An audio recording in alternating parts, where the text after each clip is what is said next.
We are growing. US is a very big country, and I think it's a very important market to the whole of F1. And I'm very excited, of course, to be racing at 3 different tracks. It's an emotional sport. Everybody sees that from the outside, but none of us really get to live it. How do you manage the emotions on the grid, on the circuit, away from all of it?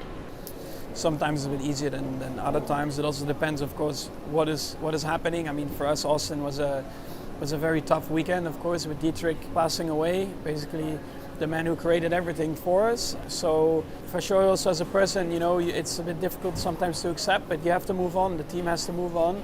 And the only thing we could do that weekend was, of course, to try and win that race, which luckily we did. And then, of course, also we won the constructors. So there are a lot of emotions going through your mind and in general through the team, of course, throughout that whole weekend. And Christian said today he believes that you are the best driver tandem that he's ever had at Red Bull with Checo. How would you characterize the nature of your relationship with Checo? Oh, it's been really good. I mean, we got on really well. We're going into our 3rd year together now. And also, you know, for the team, I think it's important that we can rely on each other and work together, you know, to bring the team forward. And also that once you bring new parts to the car, that everyone's happy with it. He mentioned the emotions and moving past everything that happened in Brazil. You guys have moved past that moment heading into 2023? I think we are professional enough, you know, to move past those things. I mean, we're racing drivers. Sometimes emotions, they go high.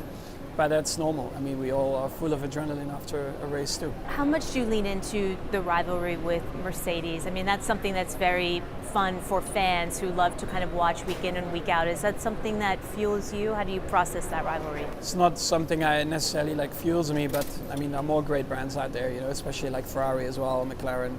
And I hope that all of these great brands, you know, that we can fight all for a title one day together, because that's, I think, also what Formula One wants and needs. One of the big storylines here in the United States is the retirement of American NFL quarterback Tom Brady, who played until he was 45. And I know you've said in the past that you might not be driving at the age of 40.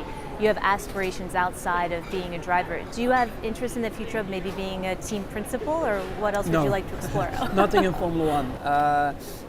Other kind of disciplines, you know, I like endurance racing, and you know, Formula One has been already a big part of my life, and the problem is that we are traveling so much and it's getting more and more that I think at one point it's more important also to, well, basically to question yourself, what is it worth it to spend so much time away from family and friends by chasing more success? And I mean, I already achieved everything I wanted in Formula One, so that's of course a big comfort as well to make these kind of decisions. But I know I have a contract until 2028. I'll be 31, still pretty young, but like I said, I also want to do different things in life. You've said that you can't have fear in the car. Do you have any kind of irrational fears at home, a fear of spiders, a fear of black cats? I mean, I don't mind the small spiders, but like the big hairy ones, snakes, I really don't like. Luckily where I live in Monaco, it's not too bad. I also live high up, so it's okay.